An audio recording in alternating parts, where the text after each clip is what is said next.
The Mud Peddlers, a podcast where two nerdy ceramic artists share the behind-the-scenes of their worlds of clay.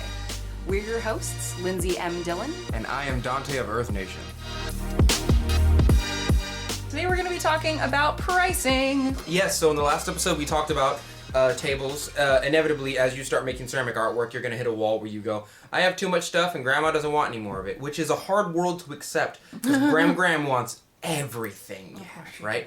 But at the same time, you're going to have to start selling your stuff sooner or later. You will have a sector where you start getting better and better with the amount of people that support you, and the way you get people to support you is by getting your stuff out there, and it's a secular type of thing. So, but this, secular or circular? Circular. I'm sorry. Why did I say secular? It is a-religious, without religion. This is a whole religion. Worship the clay lords. No, sorry. And no, they don't like to be worshipped at all. And we're talking about pricing today because as you go into a table, you are going to have to price your stuff. I feel like, and I talked about this with Lindsey beforehand. She has a much more algorithmic way of pricing her stuff. She probably thinks it through a lot more. As for, I'm very intuitive, so I would love to hear from you about like what was your starting price, and then how did you slowly raise those prices? Like, what was your first table, and what were the starting prices, and why? Okay, so I think the first pieces I sold my work for, not even actually at a table, but just to like family members or like friends of family members who actually wanted to like pay for things and not just get them for free, was like $12. Like, this was after I had graduated from college, when I was just getting back into wheel throwing, and I didn't feel super confident about my work, and I was kind of like looking around and seeing what other people like at the community college, what they were pricing their work for when they sold it. And so I started out at $12. I think the first time I sold at a convention, my mugs were between like, I think it was like between maybe 17 and like 25 or something like that. Okay. Yeah, I think the most expensive mug that I had was 25. Again, it's been like 6 years since I sold at my first table. So it's been a while. I guess the next big step in how I priced my work was when I started selling at Fanime, because Fanime was actually the first anime convention I ever sold at. With Fanime, that felt like a pretty big jump from the smaller events that I had gone to. I went to like a Maker's Mart type event, right, and then I went to Sinister Creature Con, both of which were relatively small and in the Sacramento area. When I went to Fanime, originally I was pricing my art at, I think, still around like between like the $15 and $25 range. And it was really neat actually because I tabled next to an artist that I had been like following and whose work I had like purchased before. Yeah. And I was like, oh my God, we're booth neighbors. Ah! Yeah. So I fangirled a little bit, but she was super nice. And I asked her, I was like, hey, this is my first time selling at a convention. Would you mind if I got your opinion about my prices? Because pricing is so difficult, I feel like one of the biggest tools that you can have is asking other people. Oh, yes. Yeah. So I asked her and she was like, whoa, your prices are way too low. You need to bump those up by at least $5 Everyone each. will say that. Yeah, that first experience with selling at Fanime and having somebody another artist whose work I really respected, being like, even though she didn't work in the same medium as me, but she was like, your prices are too low, raise them by $5. So I did, and things still sold. I actually sold out by, I think, like early on Sunday that year. There's also this weird dynamic that if you underprice things as for what people normally, like, the hive mind thinks they should be worth, people think there's something wrong with it. People are like, why is this $10? I would pay $20 for it. What's wrong with it? Yes. Yeah, that's a whole other dynamic that goes into it. Yeah. So it's like, so after that big jump in how I priced my work, I've slowly been raising them, and there's like kind of not like a hard written formula for what I do, but I have like steps that I take if I've like designed a new item and I'm like, okay, how do I design it? Yes. The very first thing that I do is I see if I can find something similar to it on Etsy, and I'll try and find, like, for instance, if a cup that looks like it has a similar amount of like detail, like maybe it took around the same amount of time. Right. If I see it on Etsy being sold for, $20 at the lowest point and $40 at the highest point, I will kind of aim for something in the middle. Right. And then I'll go a little bit more expensive, because what I tend to do is I go, okay, like, like that, like about somewhere in the middle sounds like, okay, that's going to be acceptable to the market. Like customers are going to go, okay, like that's a reasonable price, right? You know, for an item. The reason I do that extra little bump, like between like, okay, so if it was between like what, 20 and 40, I'll sell it for like 35. Because it's not quite at that highest point, and I feel maybe I feel like a little bit uncomfortable with the point that I'm selling it at, because I know that I tend to underprice my work. So I bump it up to compensate for that feeling. So if I've priced an item and to me I go, oh, it's just a little bit expensive, then that's probably a good point for me. Yeah, I would agree with that. When I first opened my website, my mugs were like, so my shipping all across the US, because I have flat rate shipping boxes of the USPS, is like $12 and something cents. Like if you live in New York and I'm in California, it's gonna be 12 something for me to ship my mug all the way to you, no matter where you are. This is good for people who live more than 2 states over from me. They're not paying $40, $30 for shipping, right? But this is, you know, it's a little bit more of a hassle from down. Usually I just drive it to them, but if they live near me. But it's I feel the same way, where I will purposely, like when I first opened my website, my cups were like maybe 41, 40, maybe $39 per mug plus shipping. Yeah. I've made it a hard standing rule now that unless the mug is fantastic, like fantastic, my mugs plus shipping do not go over $55. So the mugs that I just put on the website this morning, like they're priced at like $39 and then plus 12 something shipping. Yeah. So they don't go over, like I just don't want that. Yeah. It's, you know, and so I feel the same way you do, in that like if I feel like it's a little bit too expensive, I'm the master of my own prices, so I can lower them. Yeah. And like, you know, it's like when you're throwing a pot and you're like, am I going too deep into the well? That's your sign. When you have that feeling in your stomach that you went too deep, you went too deep. Yeah, except I almost feel like in this situation though, a little bit of discomfort is actually a good thing.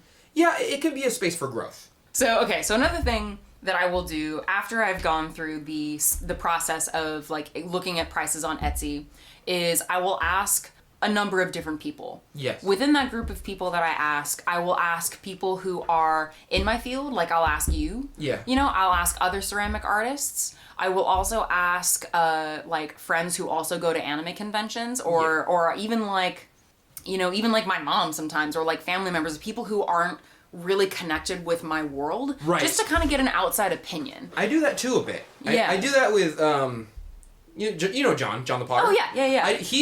He has like a business degree, so anytime I have like a complicated question, and he doesn't answer me all the time, but I know it's because he's super busy. He's just like way better at business than I am. As for I'm very intuitive. I'm like, this didn't feel right, so I'm not gonna do it anymore. Yeah. You know, but like it's good to have those people in your line of work. Yes. People that are not only above you in certain fields, but also have the experiences to a certain degree to where you can kind of go like, oh, okay. Yeah. You know. Yeah. Someone who's asking, who knows the field, because it's like for instance, I have people that, like family members, that I'll ask, and I'll tell them my prices and they'll go, whoa, that's like way too expensive. Right. Then it's kind of like when you're asking people, ultimately you're still going to be the one to decide, and it's nice to get a variety of opinions, but like no one person's advice is going to be like the only right way to go. Yeah. It's nice having like a variety, but absolutely having people who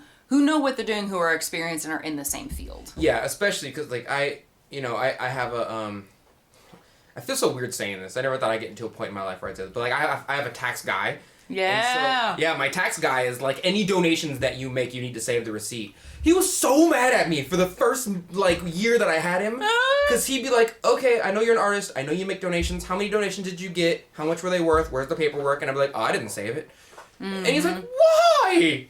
I'm like, well, the point of donations is to give freely and of goodwill and good peace towards Earth. And he's like, no, stupid! It's for money! Oh my God. You get the receipts back, and art is subjectively priced, so you can price it whatever you want based on your own value, because you could get so many tax breaks! But I just don't think that way. You know, I'm not giving art away to like get more money off than what was worth to give away. Yeah. But like, I'm still happy I have the guy in that field, because then he can be like, this is the way people use it. Yes. You know what I mean? Yeah. Yeah. So what was like your first up raise and like you said your stuff started like 12 friends and family. Yeah. When did you jump up and like what was the point? Because I feel like for me when I looked at stuff on Etsy and YouTube and I was like, okay, I'm very realistic with myself. I was like I know my stuff isn't as good as Shin's. Shin's work on YouTube. Right? He's like a master. He only uses porcelain, right? Yeah. When he throws, there's no wiggles in it. You know, he makes barely any corrections. I know my stuff cannot go as high as his can, right? Just because I'm realistic enough to go, my work isn't as good as him. He has more experience than me. But every now and then I come across a pot on Etsy that I'm like, man, you just glazed that white and you're trying to sell it for like $70. That's just a clear glaze over a cup. And I know art's subjective, but like... It's, to some degree, what you're paying for is more than just the experience and the skill of somebody. Like, it's kind of like...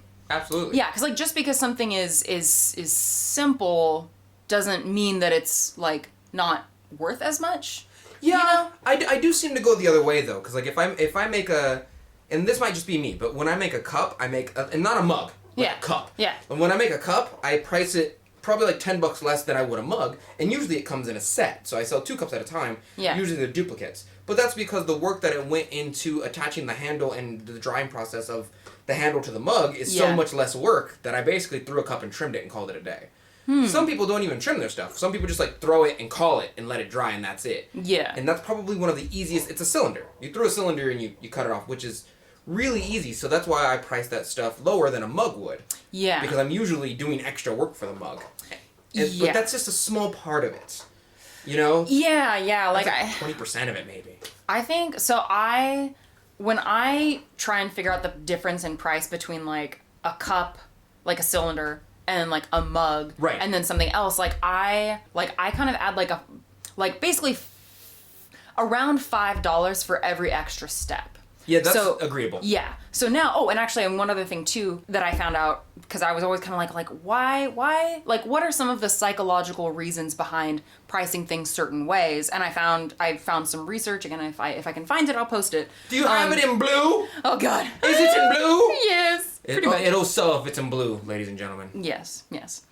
But one of the things that I found out is that actually having things priced with an odd number at the end is actually makes people more likely to buy it. So I used to recently. Is it the 99 thing? Like it's $3.99. It's that, but it's also I used to sell my work for $28, then $38, and then up from there. But it's better to how I price them now. Now this isn't even considering shipping, right? But I price them at $27 and then $37. I see. Yeah. So that's a little bit of it, but in terms of those extra steps of adding a handle. So I basically in my mind I think, okay, my teacups that I make, for the most part I just make them with iron oxide to highlight whatever the design is, and then a full dip in clear.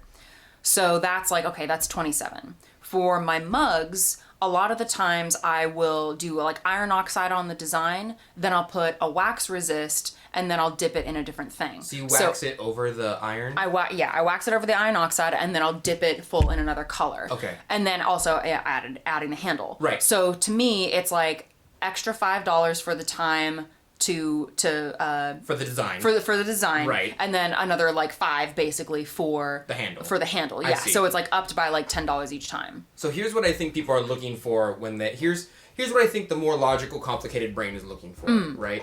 What most people want to hear is they want to hear how much did the clay cost, and you're dividing that bag of clay of 25 pounds of clay into how many things you can make. Oh yeah. Right? So it's the cost of materials plus time, and then upping at a certain percentage. And then they're giving a price to their experience and their time it takes to make it, right? And then they're giving a price to the amount of cost of equipment over time. And then they're giving a price to the amount of electricity they use and glaze materials, things of that nature. And that comes out as a base price. And then they have to add a certain percentage of stuff onto that, of money onto that, so that they can profit from it and put that back into said system, in which make them better and better and better. I think that's what, when people ask me this question, they're looking for that. They're looking for okay, well I can make 10 pieces out of a bag of clay, and divided by 25, here's the cost of this specific clay body. So that's like $4 for that, making that.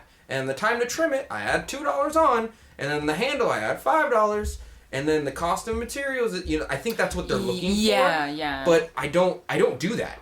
Yeah, I don't either. Most of us don't.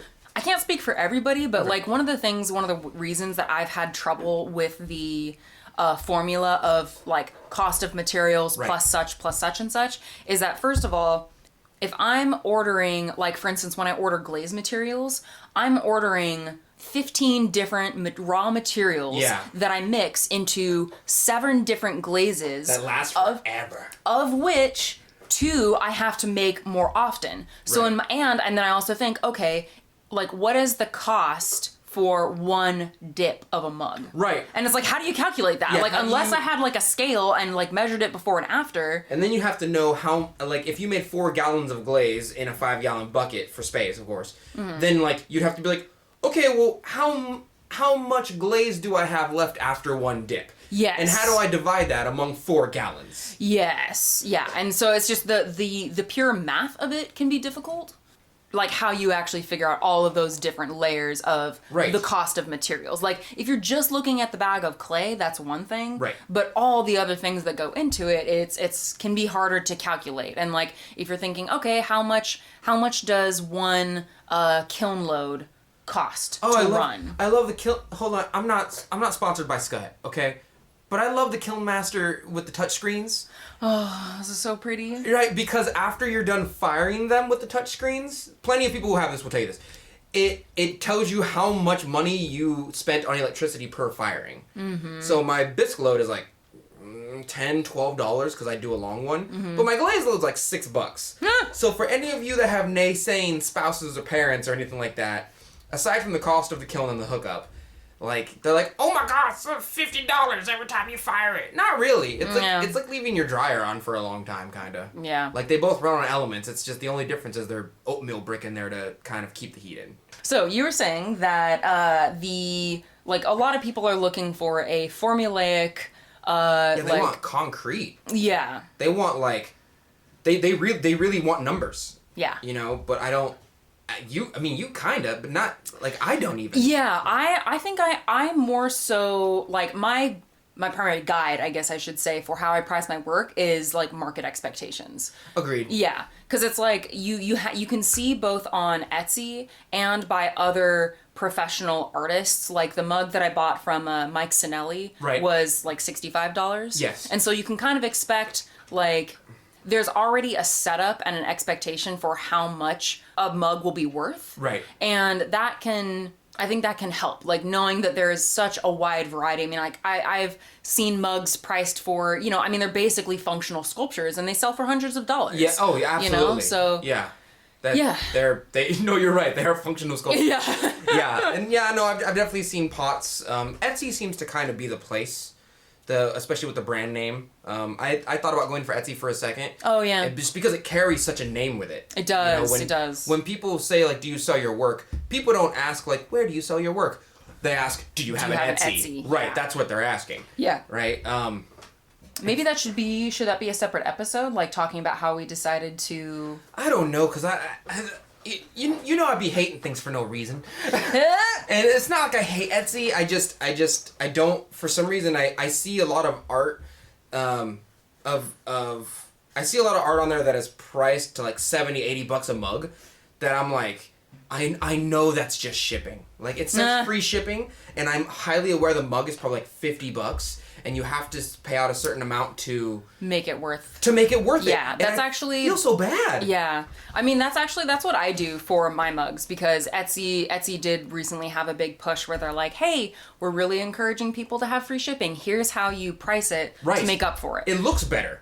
Yeah, to have free shipping. Yeah, which is why, like, if you buy one of my pieces at a convention, like, a mug is going to be $37. Oh, easy. Yeah. Because I don't have to package it and ship it to you and charge shipping. Right. And so the shipping fees that I charge now are why my mugs are like $49, because it's about $12 to ship it on the USPS flat rate. Because I'm paying the post person. Yeah. Like, I'm paying for a service to get it to you. Yes. Which is why the mug Yeah. Yeah. I go more the route of I have a base price and then I tell you how much shipping is. Yeah. But I do understand as far as the mentality of the customer goes, what they want to see is free shipping, and then they will pay based on the popularity of your name.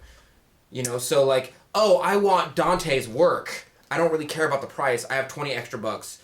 It's 57 instead of 37. I could pay for it. It says free shipping, but what really is happening, it's 20 bucks shipping and the mug's 37. Yeah. That's what's really going on behind the scenes. And Etsy seems to be like infamous for that. And I feel bad, and I don't blame the artists. I don't really... Well, why do you consider that a bad thing? I don't. I just feel like I'm being baited. I feel like I'm being clickbaited. Oh. You know what I mean? Like, I feel like it's a tiny bit dishonest. Oh. Like, Andrew, I actually feel the opposite. Because, like, okay, so part of the reason that I actually like setting up the free shipping the way, or advertising it as free shipping and then just upping the price is because I always got so frustrated when it's like I would see something, it's like, oh sweet, it's $37, great, like that's within my price range, and then when I'm looking at the thing, I don't think about, oh yeah, and then there's going to be a shipping fee. So by the time I'm like almost ready to click check out and buy this item, I go, oh wait, like my total is $49 because there's $12 shipping. So I like knowing what the price is going to be right up front. So how did you first figure out what your pricing was going to be? I'm on the side of like, I'm not that great. You know what I mean? Like, when I make work, I'm like, I can make better. Like, I can make better with enough effort and time, and if I got good. So like, but I mean, I feel like we're always eternally in that phase of going like, oh, I can be better. And yes, of course, like you can always keep growing, but yes, especially as an artist, you're very like, I don't know. I'm sure people will tell us in the comments below, but it's very like, this isn't my best work, and I feel like if I put it on my website, I have to put my best work up there all the time. Yeah. You know, and it's I'm pressuring myself. So when I first started, my stuff was like $5-10 for like the heaviest, cringiest mugs I could ever remember. And was that like at conventions, or was that like before you started selling at conventions? That was like my first fanime. Oh my god, $5? Oh yeah, $5. Because I was like, my art is crap compared to other people's art, and I'm aware of it. Like, wow. I'm very real about my own. I was like, people on Etsy have better stuff than me. I cannot sell it until I get better. But I'm also not a specialized person. Like, I'm not making bowls all day long and only selling bowls. But yeah, after my first convention, I was like, oh, people seem to really like my work. So I came back the next year. Yeah. And I was like, okay, now they're $10 to $15 because I'm receiving such good feedback from them. And $15 is where my bowl stayed for like a long time. Maybe 2 years ago, I raised the price to $20. Okay. But what made you decide to raise the price? I just got better at my craft. I started signing my stuff better. I started using wax resist on my bottoms. I started making my own glazes. And the money that I got from people buying said stuff would go into buying books and researching and talking to other potters and whatnot about said glazes and really putting in the work to make my own glazes. I learned thickness. You know, before I knew specific gravity, I talked about thickness. Yeah. Glazes that make certain colors, but the only way I realized these things is by researching, and the only reason I got to research is because I got money. Gotcha. Okay. So you started out super like, oh god, super it hurts me to think that you were selling your work for $5 and $10, but I mean, I guess we do all start somewhere. Yeah. So with little avatar symbols on and whatnot. Yeah. I think the last fanime I went to, I was selling my tumblers for $25 with avatar symbols on them. Yeah. And that was like the highest my tumblers have ever gotten. Yeah. And when I probably put them on the website, I start making porcelain tumblers soon. I put them on the website. They might be like $30 plus shipping. Yeah. And that's total gonna be like maximum 45, and that's if they're really nice with shipping included and all that. Yeah. And that's just my mentality, but I slowly started increasing my prices the better I got at my work. Okay, so your primary guiding principle was like quality. So you had like your base amount, and then when you were raising your prices, it sounds like it tended to be within like the $5 to $10 range, and it was primarily based on how much better you feel like you'd gotten. Yes. Yeah. And I also kind of do the thing you do where I'm like, this set of cups, really, because I sell myself in sets. The set of cups is like $30-$35 plus shipping. Okay.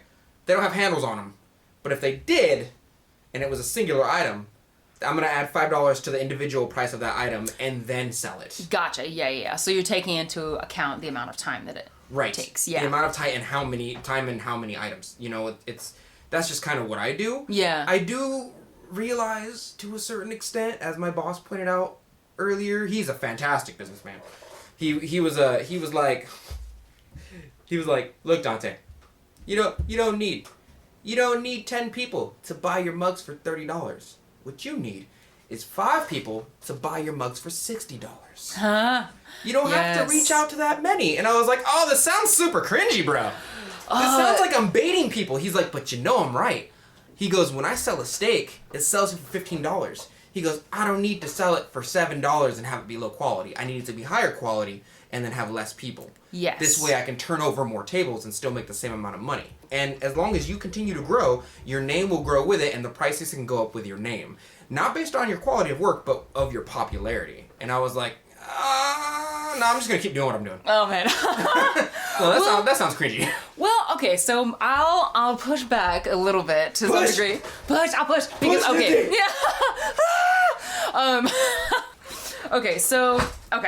I think to some degree it makes sense to keep in mind that idea of pricing your work at a certain point so that it's worth your time. Because like one of the things that I started doing and trying to figure out like, okay, what kinds of mugs do I want to make?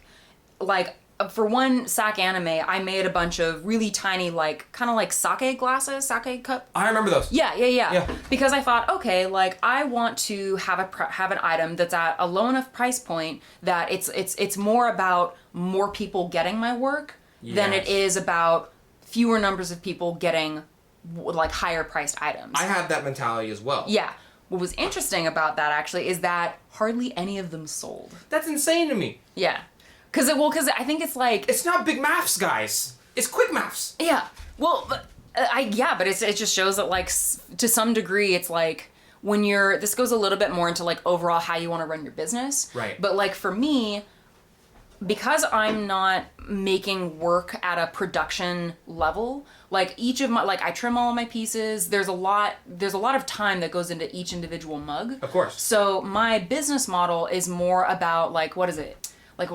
My mom called it chasing pigs versus chasing an elephant. That's fair. Yeah, and both are valid ways of hunting, but it's like what more you're into. And so it's like for me, or at least the way that I want to run my business, I don't want to make butter dishes. I don't want to make soap trays because that's just like, yes, they're lower priced items, but A, it's not what I'm interested in making, and B, I have to have a lot more people that I'm reaching to be able to make it worth my while. Like I have to convince... You know what, if I'm selling a butter dish for like $5, I have to convince 5 people to spend money on my work. On butter dishes. On butter dishes, as opposed to one person buying a $25 mug. Agreed. So it's a little bit of, I feel like that same dynamic that your boss was talking about, it's kind of that similar thing where it's like, but I also feel like you gotta make, if you're gonna sell your work for $60, make it a $60 mug. I want to go back to what you said about both being valid, because I absolutely agree with it. Mm-hmm. I don't want to make it sound like the way someone runs their business, if it works, is not valid because I don't go about it that way. Oh, yeah. I absolutely don't want to have people think that way, because in my experience, people will come to me and be like, well, that's not the way my teacher, and not even in business, just in techniques and pottery. People come to me and be like, well, my teacher didn't teach me that. That's not the way he taught me. Mm-hmm. And I'm like, okay. Well, you saw me do it on YouTube the way I do it, and then you saw your teacher do it the way you do it. Did they both work? If the answer is yes, then do it however you want to do it. Yeah. Like, I don't care, to be honest with you. And so I don't want people to take this as me being that guy who's like, do it my way! Oh, yeah. Oh, you're not a real artist. Oh, God, yeah. It's very, like, you do it however you want to do it. These are just my preferred ways of thinking and why. Yes. At least in my mind, I'm more worried about getting my art out there and helping the art community and making an art community than I am about how much money I make off of my art. Yes. One has come with the other, but clearly... Like, I'm highly aware that I could easily sell my mugs for probably 0.5 times more than I sell. So if I have a $30 mug, I can make it $45 and people pay for it. Yeah. Right? But I don't want to represent myself that way. Yeah. That's just not what I'm into. So I just don't do it that way. It's, you know? I don't think you're saying, like, what I'm about to say, but it's not like being aware of marketing techniques is inherently cringy. Of course. No. Absolutely. Yeah, no. Yeah. It's, you should be aware of it. Like, I'm highly aware that people like the color blue. Yeah. I'm highly aware of it. It's the most commonly liked color in the world. That being said, whenever I make a couple mugs, my brain goes, Dante, you gotta make 5 in blue. You gotta make at least 5 of them blue. You have 5 different glaze recipes you can make right now in underneath an hour. Just make a couple blue ones. Yeah. You know, and that's just my brain going like, well, I'll sell more if I make them in blue. That being said, most of my stuff is a bunch of other colors. Like, I'm not making every single item in blue and high purple. You know, I'm not. Yeah. And that's just because, you know, the difference in between making a couple of them in blue because I know they sell well and making every mug I have in blue is the difference for me in, like, being compassionate to the business side of myself, and then just, like, I don't want to use the word selling out, but the word, like, clearly I'm in this for money and not. You know what I mean? Yeah. Like, clearly I'm just making them blue because they sell better. Yeah. Versus making them the color that I want to make them because I like my own artwork. Yeah. But I think also, like, making something just because you want to make money at it isn't necessarily a bad thing. Yeah. As long as you also have, like quote unquote, some soul behind it. I know that's not very specific. It's not. But it's like, it's weird. I feel like I always tend to be the contrarian in terms of, like, no, the business side is fine to talk about because my background and, like, because I studied art at UC Santa Cruz and there was hardly any discussion of the business side of, like, and again, not to trash on the UC Santa Cruz program because I learned so much through that program. Yes. But I feel like because I came at ceramics from a quote unquote art world background. Yes. The people that were around me had an inherent distaste for talking about business and the idea that pursuing money and pursuing things that will sell as being inherently, like, less valued than art that is pursued just for the soul of it. There's definitely a distaste for people who, like, get into art for money versus being an artist and doing it for money on the side. Yeah, and it's like, why? Like, why is that? I'll fully admit I have a little bit of that. But I don't want to devalidate anybody's way of doing art because that would be a disservice to the art community. Yeah, because it's like my thing is like literally every other career is like you like, yes, you do it because you're interested in it, but it's not like lawyers are being lawyers on the side. Right. Like, yeah, exactly. You know, it's like you have to do it. You have, like, if you're going to do it full time, you have to have a way of making money at it. And again, there's 1,000 different ways to do it, and however you can make that work for you, like, go for it. Look, if you want to get your OnlyFans on, get your OnlyFans on. Oh, all right? my God. But at least like being in front of the camera. Yeah. At least. Yeah. And I feel like you probably wouldn't have an OnlyFans if you didn't like being in front of the camera. Listen to me. If I had an OnlyFans, y'all would be done. Y'all be done. Oh my god. I am thick. I'm wearing a sweatshirt right now because I'm self-conscious. I ate a bunch of boba. Oh, it's so good. So good. Oh, yeah, man. I just want to let you guys know that every episode we're drinking boba milk tea. Oh, yes. Every single episode. And I usually bring chicken too. It's hella good. It is good. Popcorn fried chicken. T4 should sponsor us. Yo, we're like 5 episodes deep and we're like, let's get sponsors! If T4 or Quickly or Gongcha or... And that's it for today. Thank you for listening to The Mud Peddlers with Lindsey M Dillon. And Donte of Earth Nation. Want to say hi and see what Donte and I are working on in our studios? Check out the show notes for links to our websites and social media below. You can find me at lindseymdillon.com. That's LINDSEY, M as in monster, DILLON.com. And on Etsy, Instagram, and Facebook at Lindsey M Dillon. And you can find me at Earth Nation Ceramics. It's spelled exactly how you think it's spelled, but you can also find me on my Facebook fan page and Instagram at the same name at Earth Nation Ceramics. If you enjoyed hanging out with us today, or you have a question or topic you'd like us to discuss, take a second to rate and review The Mud Peddlers in Apple Podcasts. It helps our podcast reach new listeners, and we really appreciate the feedback. Thanks again, and we'll catch you next time.